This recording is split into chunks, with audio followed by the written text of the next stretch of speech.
my principal voice. And we have some beautiful readings this morning. The first one is from Hosea. This, Hosea is a kind of a minor prophet. That doesn't mean that his work is not significant. It just means that there isn't a lot of it, like Isaiah. What he is showing us is really the relationship that God has. I think there are a lot of people that sometimes think that the God of the Old Testament is removed and distant and crafty and vindictive. And what we hear from Hosea, and actually through many of the prophets, is a much different view of who God is to God's people. So today it's the story of God calling his Son forth. And we hear this very tender relationship that God is having with his people. And of course, over time, no matter how kind and loving God is, the child is spoiled. Now, those of you who are parents can speak to this a lot better than I can. But you know sometimes how kids all of a sudden get to that point where they have to push against the very people that have been kind and generous and loving to them. Some of you are nodding. I'm sure that you understand, and for all of us, I'm sure that we understand that there was a point in our life when we had to do that. Psychologically speaking, we have to do that. But that's another whole sermon. Anyway, we start with this tender and loving God, and we also end up with a rebellious child. And God has every opportunity and probably every reason to just come down and yell and scream. And when God does that, pretty much everything stops. But he chooses not to do that, even though he knows that there is anger within him. What is underneath the anger is this sense of compassion and this sense of hope. And you and I need to be thankful for this, that God is able to see us through the scabs that we create in life to the beauty and the wonder of who we are in the depths of our heart. So I'm not saying go out and sin so that you can find out how compassionate God is. I am saying that God, at God's essence, is compassionate for us, God's people. And when we find ourselves in a place where we have become stiff-necked and rebellious and do not act like we should act as children of God, yes, we can all fear God is going to slay us. And even though God might be tempted, what the prophet Hosea says to us is that underneath that anger is compassion.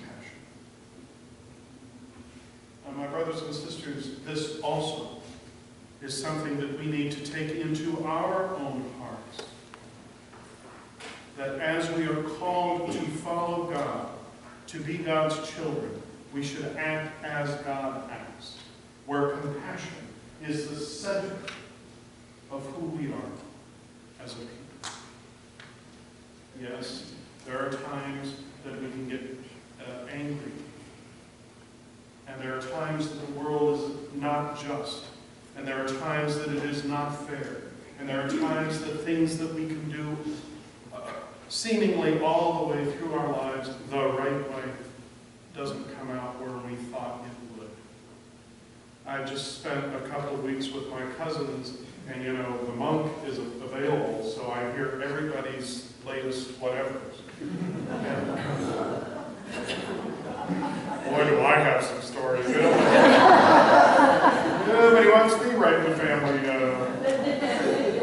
Anyway, one of my cousins has had a difficult situation with one of her adult children that's developed. What she said to me was, you know, but I've done everything right, and this is what happens, and now I'm mad at God. And I said, probably not as sympathetically as I could have, God is not an insurance policy. I don't think that went over well.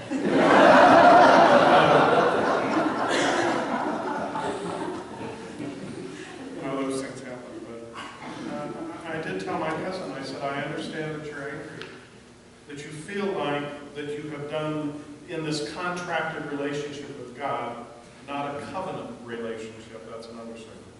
But a contract is if I do this, then you do that. A covenant is what God says, I'm going to be with you all times, no matter what. Anyway, my cousin's kind of in a contracted position with God. If she did all these things, then God should do this. Who's controlling who, you might ask. That might be another sermon. So I said to my cousin, I understand that you're angry, and I understand that you have done everything that you know how to do to raise your child the way your child needed to be raised. The only advice that I can give you is don't stay in your anger. It's the advice I would give to myself. It's the advice that I would give to anybody. And one of the reasons why is because the prophet Hosea says to us, God doesn't stay in God's anger. God is a God of compassion.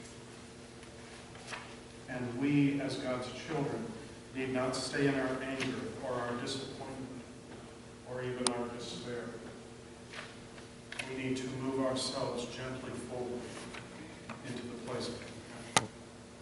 It is a difficult thing to do because all of us probably have at some level or another a right to be mad because life hasn't turned out the way we wanted it to turn out, even though we did all the right things. I think we can all be there. And it's okay to be there. We just can't stay there. God calls us to compassion with ourselves and with one another. In the gospel today, Jesus has a situation where this younger child, who received about half of what the older child received in their inheritance customs, wants more. So he says to Jesus, hey, tell my brother not to take, his 2/3 and I only get 1/3. And Jesus says, I'm, first of all, not here to judge you, nor am I here to divide you. There's huge wisdom in all of that we can also take into our lives. The judgment and the division doesn't happen with God. Judgment and division are not actions of compassion. So Jesus knows that this also didn't go well with the person that he was talking to because the person didn't hear what they wanted to hear. They wanted to hear Jesus say, you're right. You should get half and your brother should get half. That's what the person wanted to see. Jesus told him the story about this very rich person who we consider foolish. Now, I don't know why you consider it foolish, but none of this really makes sense to me in this story. That this guy sits down and says, well, I've had such a great harvest. What should I do? Of course, this does begin to sound like Congress. What should I do? I know I have too much grain. Well, let me tear down the barns that I've got and build new barns. And then I can put... And I want to ask the question in the middle of this, why would you tear down a perfectly good barn? Build another one.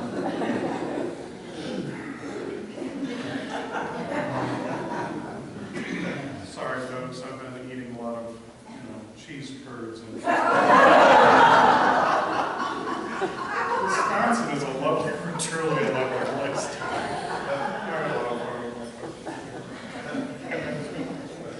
The point of the story is it's kind of really very blunt. God says to the rich farmer, you fool! That's pretty blunt. It's pretty blunt. You fool! Tonight, your very life is going to be asked of you. Why are you worried about those silly things? You're so not connected with what's going on. You're a fool. Okay, let's step back from that a little bit. Again, the message of Jesus in the gospel is put your heart in the right place. It's not about storing up and building bigger barns for more things. It is about relationship. It is about love. It is about being with each other. When the soul, for all of us, is asked, it's not something that is done at only the very end of our lives. So somebody like Al Capone, would anybody vote for Al Capone to be a nice person? Because when I say this, I'm going to insult Al Capone, kind of, okay? So what we're not talking about here, what Jesus is not saying in this story, is that at the very end of a life that has had nothing to do with anything that reflects the gospel, the compassion, the love of God, that somebody doesn't, though God's mercy is profound, but Jesus is not saying, don't wait until the last minute to say, oh, I'm about to die, Al Capone. Gee, maybe I shouldn't have killed all those people or whatever I did. Maybe if I just ask for forgiveness, then God will let me into heaven at the last minute. See how that kind of goes? We're back to God, the insurance policy.